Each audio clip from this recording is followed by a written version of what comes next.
J'espère que vous allez bien et que vous passez un agréable week-end et que surtout ce dimanche se déroule très bien pour vous. Comme vous voyez, oui, je suis désolée, j'ai pas fait d'effort. Enfin, en fait, oui et non. Alors, c'est pas question que j'ai pas fait d'effort. Entre parenthèses, je sais que là dans ma vidéo, ça va paraître bizarre. Mais je parle bizarrement à cause de mes gouttières. Voilà, je disais que c'était fait exprès et pas fait exprès, ou bien plutôt j'ai fait l'effort et j'ai pas fait l'effort. Pourquoi? Parce que je me suis dit, bon, de toute façon, ma page c'est surtout des femmes. Et en fait, j'ai toujours dit que je montre vraiment ma vraie vie, ce qui est le cas. Et je me suis dit, bon bah de toute façon là, il est clairement 22 heures, pour rien vous cacher. Et bah, au lieu d'aller me préparer, c'est vrai que j'ai oublié et du coup je me suis mise en pyjama. So, on se retrouve vraiment dans la real life, comme n'importe quelle femme marocaine chez elle, en pyjama. And please, no judgment, ok? Donc, en vrai, d'ailleurs, je vous remercie d'ailleurs pour les commentaires que vous m'avez laissés. C'est trop mignon. Et c'est trop bien de savoir qu'on est toutes dans le même... Bah, on se pose toutes les mêmes questions. On a toutes les mêmes doutes. So, je vais m'adresser du coup aux mamies, aux futures mamies. Comme je vous ai déjà annoncé par post, aujourd'hui, on se retrouve pour une vidéo allaitement. Oui. Comme vous savez, si vous me suivez sur Insta et même d'ailleurs sur YouTube, j'avais déjà dit, je suis maman d'une fille de 3 ans et un petit garçon qui a maintenant presque 6 mois. Et bien sûr, j'ai choisi de les allaiter. Bien sûr, pour moi, c'était juste une décision qui est complètement naturelle et évidente, mais je sais que c'est vraiment pas le cas de toutes les mamans.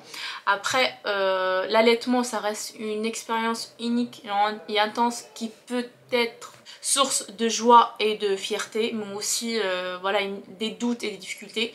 Je vous dirai pourquoi je vous parle de ça, parce que en vrai, c'était vraiment mon cas. Donc, j'ai eu 2 allaitements, du coup, j'ai eu vraiment le retour d'expérience sur les 2.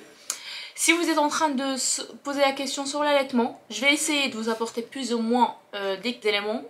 J'espère que ça va vous aider pour vous et pour la mise en place de l'allaitement de votre côté. Et bien sûr, comme d'habitude, si vous avez des questions, n'hésitez surtout pas de me poser en commentaire. Bien sûr, avant tout, comme j'ai dit, ça reste un choix personnel, mais je tiens quand même à préciser que le lait maternel est très important pour le bébé, surtout pendant les premiers jours. D'ailleurs, c'est recommandé par les pédiatres d'allaiter exclusivement le nourrisson pendant les 6 premiers mois de sa vie. On se demande, des fois on se dit, bah en fait pourquoi, surtout qu'il y a de lait infantile, bah, pourquoi pas se pencher plutôt pour le lait infantile.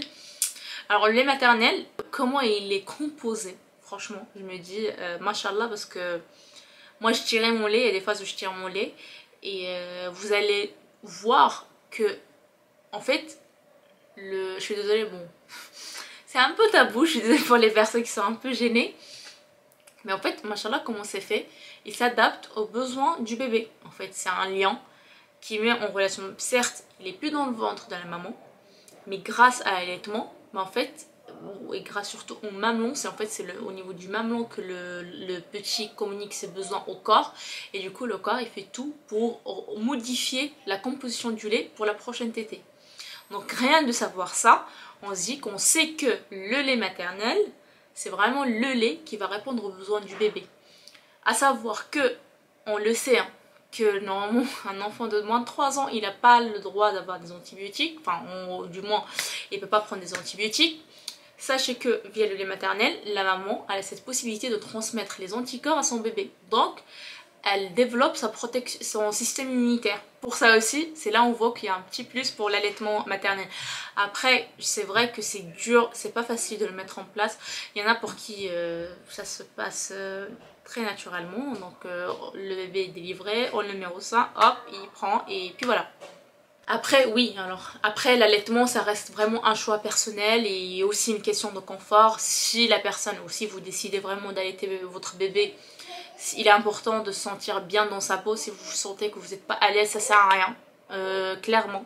Si vous sentez que en fait vous souffrez plus qu'autre chose pour allaiter votre bébé, bah, c'est pas bénéfique ni pour la maman et bien sûr ni pour le bébé, parce qu'il faut savoir aussi que le bébé il ressent tout, en fait tous les sentiments que la maman et toutes les situations elle est en train de vivre. Du coup, comme je disais, en fait c'est vrai que si vous vous sentez pas bien, et surtout pour la mise en place en fait de l'allaitement, généralement cette phase elle est très délicate. Et en France et je sais qu'au Maroc c'est généralement les mamans, les tatas, les sœurs, il y a tout le monde qui s'y met, tout le monde aide la maman pour qu'elle puisse réussir cette phase. En France aussi, n'hésitez pas à contacter, je disais que j'arrivais pas à parler, n'hésitez pas à contacter votre médecin, votre sage-femme, et la puéricultrice aussi, elle vous aidera pour réussir à mettre en place l'allaitement. D'ailleurs, du coup je reviens sur mon expérience, comme ça vous allez comprendre pourquoi je parle de ça. Alors moi pour mon allaitement, pour ma petite, j'ai appelé ma mère aussi, Allah yarhamha, qui était encore en vie. Elle n'était pas avec moi malheureusement, mais à distance. Donc elle est arrivée quand même à me conseiller, me donner des petits tips pour que je puisse réussir mon allaitement. Donc pour être simple et clair avec vous, on va faire un débrief. J'ai pas réussi. Voilà, examen. C'est fait, c'est finito. Vous pouvez partir. Non, je rigole. Vous allez comprendre pourquoi. Parce que je pense qu'il y a plein de mamans qui sont dans le même cas que moi, qui n'arrivent pas à mettre en place l'allaitement et du coup qui se remet en question. Moi, c'était mon cas. Pour ma fille, en fait, je voulais vraiment... je me suis renseignée avant de commencer, donc voilà. À savoir, donc, juste après les 2 heures là, dans la salle d'accouchement, normalement, généralement, ils te posent le bébé pour qu'il puisse allaiter. Pour qu'il puisse téter. Pour moi, ma fille, je sais pas pourquoi, elle était pas bien. Elle voulait absolument pas prendre la tétée. Et je pense que elle était fatiguée, très très fatiguée. Et du coup, bah, passé le premier jour, elle prenait pas. Ils me disaient que c'est pas grave, on verra le deuxième jour. Pareil, elle prenait pas. Troisième jour, elle prenait pas. Et c'était le fameux contrôle de poids pour voir si on peut ou pas sortir. D'ailleurs, si vous avez raté la vidéo où je vous parle de mon accouchement, je vous mets juste là, comme ça allez checker, vous allez comprendre ce que j'ai vécu en fait pendant l'accouchement, pour que je puisse comprendre ce qui se passe là, en phase allaitement. D'ailleurs, comme je vous ai dit, en fait mes vidéos elles se suivent, donc je vous ai mis une petite liste, une petite playlist où vous verrez vraiment tout qui se suit. Donc je parle de la phase grossesse, premier trimestre, deuxième trimestre, troisième trimestre, accouchement, et là je vous parle de l'allaitement. Donc vraiment suivez tout pour que vous puissiez comprendre un peu mon parcours, et aussi comme ça si vous avez des questions, bah, vous checkez, il y aura sûrement des réponses, ou au pire des cas il y a aussi en commentaire les filles qui posent des questions et du coup j'hésite pas à leur répondre. Revenons à notre histoire. Donc le troisième jour, la pesée, et là on voit qu'elle a perdu du poids, qu'elle était à 10%, à moins 10%, donc là on sort pas. Et on me dit, bah en fait du coup elle prend pas, en fait tout ça, donc malgré le fait qu'elle tirait pas, moi je le voyais, elle tirait pas, à peine elle prenait le sein de prise, grand maximum, elle lâchait. Et elle pleurait pas d'ailleurs, elle était juste fatiguée, pendant les 3 jours, elle pleurait parce qu'elle avait les coliques. Elle essayait de téter, après elle s'endormait. À ce moment là on m'a dit, bah écoutez, il faudra que vous tirez votre lait pour voir si vous avez vraiment du lait ou pas. Si vous avez eu la remontée de lait, parce que généralement elle se passe, elle arrive deuxième, troisième jour. Et là du coup je tire mon lait et oui il y en a. Donc il n'y avait pas de doute parce qu'on se posait la question si ça se trouve c'est moi j'ai pas de lait. Ok, bah du coup j'ai le lait, mais c'est en fait la petite qui prenait pas. Et à ce moment là on m'a dit, bah hop, biberon. Moi sur le coup, je savais qu'il y avait d'autres moyens, mais j'aurais posé la question, on m'avait dit non, c'est biberon directement. Donc je dis ok, de toute façon au pire des cas, quand je rentre chez moi, je la remettais au sein et je vais voir si elle arrive à téter directement. Donc on a donné le biberon. Surprise, elle l'a pris, hein. Là c'était fastoche. Elle était très contente on dirait. Donc elle avait bien tété. Donc on est sorti, je suis arrivée chez moi. Et là ma mère me dit, écoute, là du coup t'es à la maison, tu la mets au sein. Moi je la mets au sein, elle râlait, elle pleurait, elle était clairement, mais clairement dégoûtée. À chaque fois que je la mettais au sein, elle était en mode écureuil, elle était comme, elle faisait une de ses têtes, elle faisait de la peine. Je me dis mais attends, comment ça se fait normalement? Un bébé t'est sorti de mon corps, t'es censé l'accepter. Eh ben non, elle voulait pas. Elle voulait absolument pas. J'ai essayé de mettre du sucre. On m'a dit de mettre les solutions de la sucrée. Vous voyez, quand on veut faire la prise sanguine aux petits, ben, normalement ils leur donnent une petite solution sucrée pour que ça l'apaise un peu. Donc moi j'ai mis ça autour de mon mamelon, mais ça n'a rien fait, elle n'a pas pris. Moi je voulais quand même qu'elle tète, donc ce que je faisais c'est que je tirais mon lait. Et puis voilà. Ça s'arrête là pour ma première expérience. J'ai pas réussi, elle n'a pas voulu pendant un mois d'ailleurs. J'ai essayé pendant un mois, vraiment un mois. Tous les jours, je lui proposais, elle voulait pas. Elle voulait juste le biberon. Et bien sûr, moi, ça me faisait de la peine. En fait, quand je la voyais comme ça, bah, je préfère qu'elle prenne le biberon et qu'elle puisse manger, que je la laisse affamée et que je lui donne pas en fait. Donc, et je pense qu'en fait, c'est là où c'était mon erreur.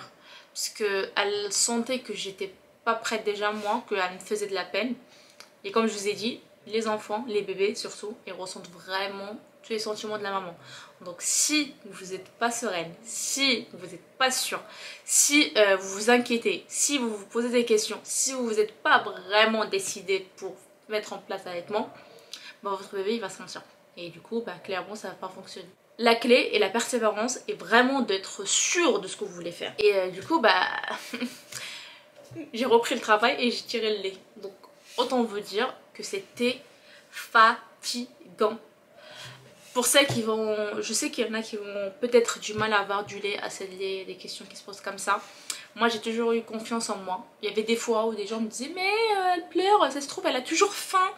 Mais bon, pour la première, vu que je tirais le lait, bah, je voyais que j'avais assez de lait. Même pendant les pics de croissance, pour celles qui tirent juste le lait et qui du coup qui mettent pas le bébé directement au sein, sachez que quand il y a le pic de croissance, il faudra que vous tirez encore plus votre lait pour que le sein, en fait c'est question de offre et demande en fait. Donc plus on va stimuler le sein, plus il y aura du lait. C'est juste ça la clé. Et bien sûr oui, il y a l'alimentation aussi de la maman. Si on veut que le lait soit de meilleure qualité, je sais pas si je peux dire ça comme ça, mais voilà, si vous voulez avoir du lait qui soit quand même un peu gras, il faut que vous mangez bien. C'est le mot encore à revoir. Je sais qu'il y en a qui prennent du poids, mais ne vous inquiétez pas, parce que rien que durant l'allaitement, vous avez besoin de 500 calories de plus. 500. Donc c'est normal que vous soyez affamé tout le temps, que vous avez envie de manger tout le temps, que vous ayez envie de grignoter. C'est parce que le bébé il en a besoin. Certes ça passe via votre corps. Après il n'y a rien qui vous oblige de, par exemple de grignoter n'importe quoi. Vous pouvez manger des yaourts, des fruits. Gardez quand même un repas qui soit sain. Parce qu'à chaque fois on me pose la question comment tu fais pour ne pas prendre du poids. Déjà moi mon corps il est fait différemment, je ne comprends pas. Il y a des fois où j'ai pas envie de perdre du poids et je perds du poids. C'est vrai que là je vous partage ma vie perso. Bref, maintenant on commence à se connaître et je me sens vraiment à l'aise avec vous, je comprends pas pourquoi. Et je suis sûre que si un jour je vous vois, mais ça serait pas pareil. Bref, alors mon autre sujet. Du coup, pour mon petit garçon, j'ai appris la leçon et j'ai fait les choses différemment. Encore une fois je vous dis, n'oubliez pas de checker la vidéo où je vous parle d'accouchement, parce que c'est là où je vous parle comment j'ai fait pour mettre indirectement comment j'ai fait pour mettre en place l'allaitement maternel mais direct. En fait moi je l'appelle direct, mais parce que j'ai eu l'expérience avec ma fille qui voulait pas prendre le sein et du coup que j'ai dû tirer mon lait et lui donner dans le biberon. Et c'est très fatigant, vraiment c'est vraiment fatigant en fait. Surtout que, je fais entre parenthèses, quand on tire le lait, il y a une partie qu'on met au congélo et une partie qu'on met au frigo. Donc, il fallait indiquer la date et l'heure à laquelle j'ai tiré mon lait. Il y a bien sûr, je sais plus, c'était au... je sais que au congélateur, on peut le garder jusqu'à 6 mois. Et au frigo, je crois que c'est 24 heures ou un truc comme ça. Je sais plus, un truc comme ça. Et à l'extérieur, 4 heures, je sais plus.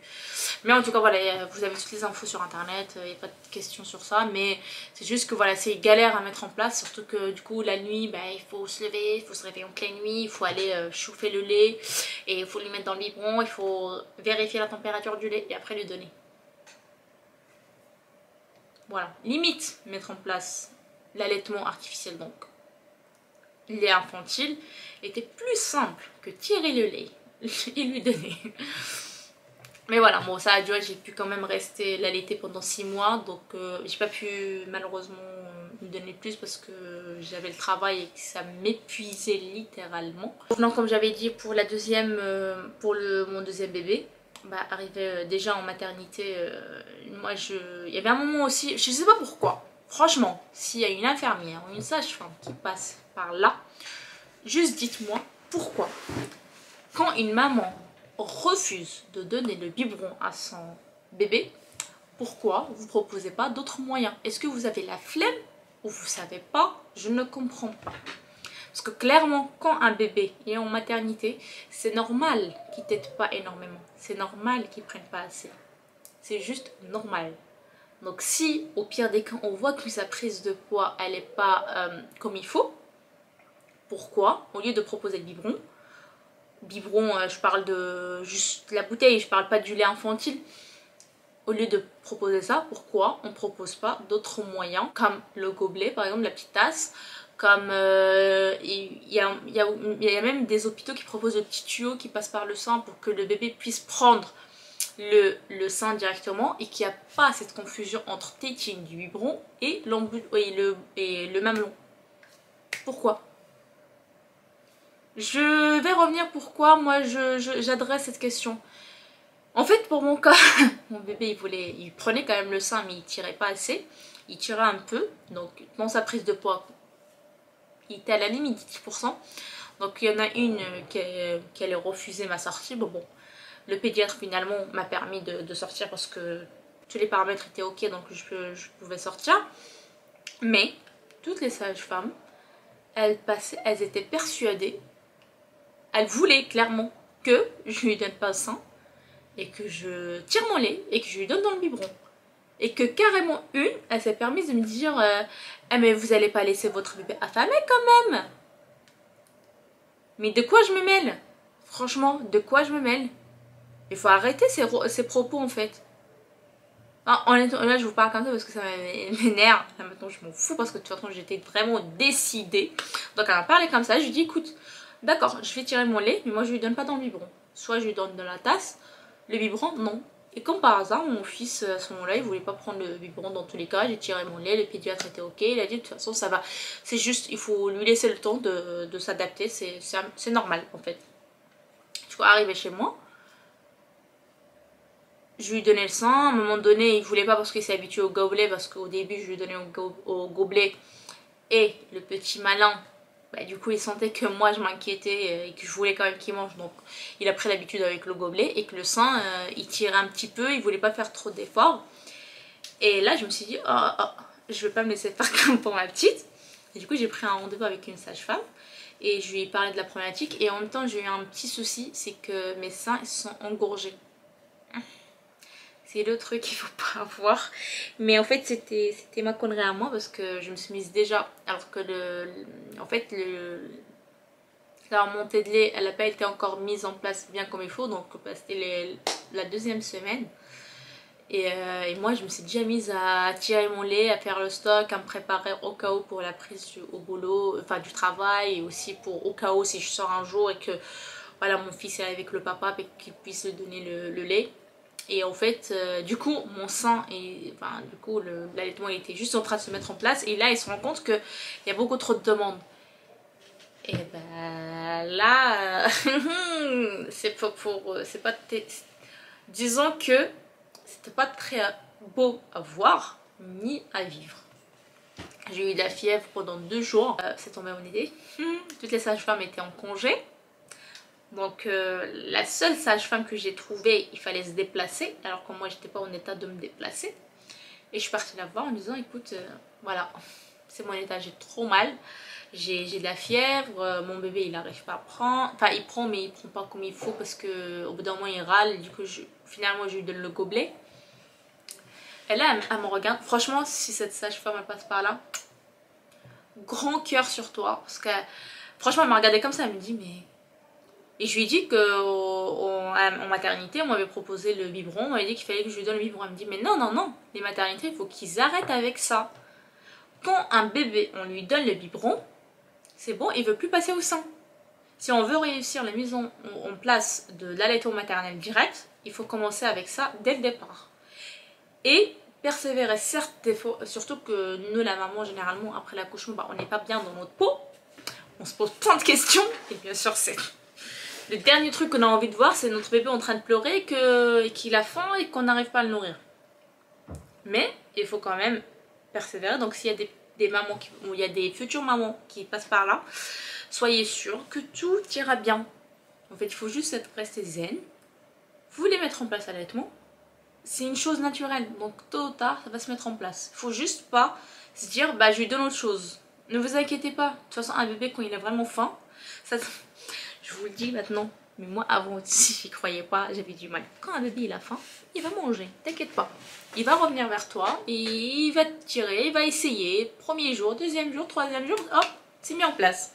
Du coup, elle m'a dit ça.